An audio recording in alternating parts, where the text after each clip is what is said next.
Ladies and gentlemen, this is the day we've been finally waiting for. Grab your calendars and mark it down for September 17th. Because guess what? Rate cuts are coming. They're coming in fast and they're coming in hard. Let's talk about how it's going to affect you, how it's going to affect me, and how it's going to affect real estate moving forward. Hi YouTube, I'm Kareem Howard, your go-to licensed realtor with Girl Luck Homes. Now on this channel, I cover a variety of topics: real estate market updates, community tours, property tours, pretty much anything related to real estate in Denver, Colorado. So if you're interested in any of that, please feel free to subscribe. And if you are looking to buy or sell at any point within the next year, anywhere in Colorado, I would absolutely love to help you out. All of my contact info is down in the description. Let's get into the video. Let's back it up. What happened? I've been talking about rate cuts for this entire year, but something had to change. Why are we so confident now?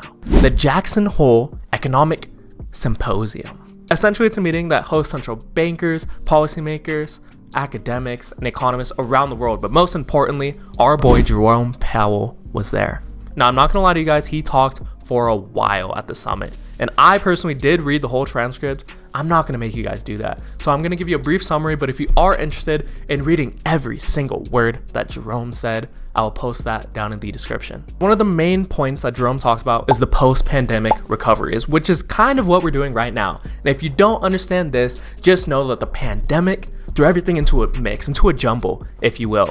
A lot of people weren't spending money. We were going into isolation, so they dropped rates to historic lows. Everyone started spending. We started buying houses, going on credit cards, doing crazy things, right? And then we realized, oh shit, places are gonna open up again. People are still spending. We gotta raise these rates. So they kept raising it. They raised it. They raised it. They hit historic highs, from historic lows to historic highs. And now we are finally trying to recover from, oh, maybe we raised the rates too much. Let's start bringing it down, because people are slowly stopped spending and the economy needs a little bit more stimulation, if you will. Now, the FOMC wants to bring inflation close to 2%. Right now, inflation is at 2.9%, and every single month this year it's been slowly just taken down. Unemployment is on the rise at 4.3%, and the economy is growing steadily.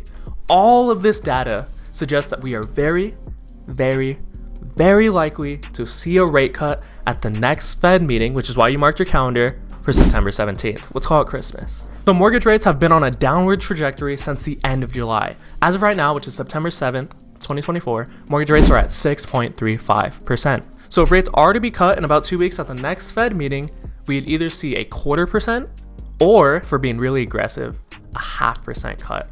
So theoretically, we could see rates between 6.10% and 5.85%. Now, for all of you that need to see the numbers, that want to see how this actually affects you if you want to buy a house in 2024, let's just run the numbers on a mortgage calculator. This portion is brought to you by Novus Home Lending. I'm just kidding, but I do use Novus Home Lending for all of my buyers. I have a really good connection there. My buyers always love them. They really, really love their job. They're good at what they do. So let's say you're buying a house at $500,000 and you're putting 20% down. This is the most bread and butter real estate you can do. So with an interest rate at 6.35%, your mortgage would be about $3,426 every month. But what if we cut the interest rate from 6.35 to 5.85, half a percentage down? Your payment would go down from $3,426 to $3,297, which is $129 cheaper every single month, which means by the end of the year, it would save you about $1,548. Now, all this talk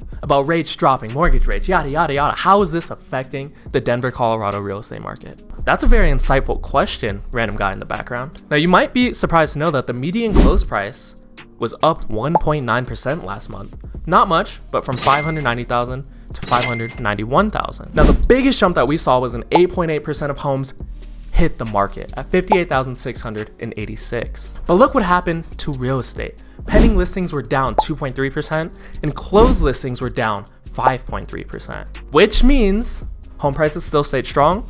A lot of homes hit the market, but homes weren't really going under contract. Real estate was kind of slowing down. This causes our months of inventory to shoot up. Right now, we are at 2.6 months of inventory. And if you don't know what this means, just know this is the highest point we've been in the past 10 years. The last time we were at 2.6 months of inventory was back in June of 2014. So what's happening in the real estate market? What does all of this data mean for you buyers? 2.6 months of inventory, all of these homes hitting the market. This is great for buyers. All of this inventory means you have a lot more options. You have a lot more time to find your dream home. And when you do find your dream home, since these places are sitting on the market for a little bit longer, you can start asking for concessions. You can get closing costs covered, ask for more items during inspection, lower that asking price. You can do a lot of negotiation since these homes are sitting a little bit and these sellers want to sell. Now, what do I think is going to happen for these buyers when these rates finally do cut, whether it be 0.25%, whether it be 0.5%? So typically around this time of year, summer ends, the weather's cooling down a little bit, kids are going back to school, real estate slows down a lot. So this decrease in pending listings, closed listings is pretty normal for most of real estate, no matter what the rates are looking like. Now, summer ends September 22nd officially, but the Fed is meeting 5 days before that, September 17th. What I'm predicting, instead of real estate slowly tapering off September, October, November, December, because you have like Halloween, Thanksgiving, Christmas, people are not in the mood to buy houses. People want to settle down, put up their holiday decorations, hunker down, and just have a good time with their family. They don't want to make really big life changes, which is why sometimes in like the rental market around this time, you see people offering 2-3 months free of rent, because during this slower season, not a lot of activity is happening, and the same thing happens within real estate itself. So what I think might happen is they're going to drop rates summer ends, and instead of it tapering off during the holiday season, it might stimulate it a little bit, and maybe we stabilize, or maybe we see an increase in real estate activity because we had so many people waiting for these rate cuts. Now, if you're a seller and you're thinking about selling your home, let me tell you what I'm seeing personally in the Denver, Colorado real estate market. I'm seeing that the buyers who have money are not worried about these interest rates. They're using this opportunity again to buy their dream home because there's so much inventory out there. And surprisingly, a lot of those homes in the higher price points, I'd say $750,000 and above, $1 million homes, these homes are surprisingly moving fast. Especially if you have a really good listing and you're marketed towards the right people. Those people with money are eating these homes up. If you absolutely need to sell, you're moving states, you're getting a new job, you're getting a divorce, yada, yada, yada, you can still sell your home, especially after these rates cut. But just know that a lot of sellers are thinking that they want to sell their home with these rates cut too. So make sure you stand out from these other sellers. Professional cleaning, professional photos, make sure you talk with the right real estate agent, make sure you price it aggressively, and make sure you put a little bit more money into marketing to stand out. And if you do all of this, and I'm sure there's even more steps, and we can get into it, but just know you need to stand out in order to sell your home. But if you can extend your time, if you do not have to sell right now in the next few months, my best advice for you to make the most amount of money is just wait until after the holiday season. Let Halloween, let Thanksgiving, let Christmas, let New Year's pass.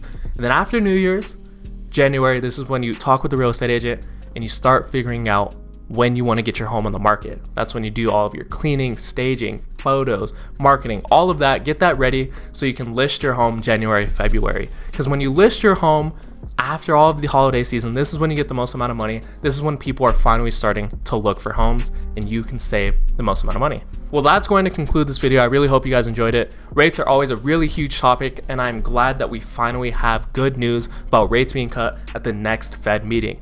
Now, if you like these types of videos, please feel free to subscribe. And if you are looking to buy or sell at any point within the next year, anywhere in Colorado, I got you covered, because I'm Kareem Howard with Gerlach Homes. All of my contact info is down in the description, and I will see you guys in the next video.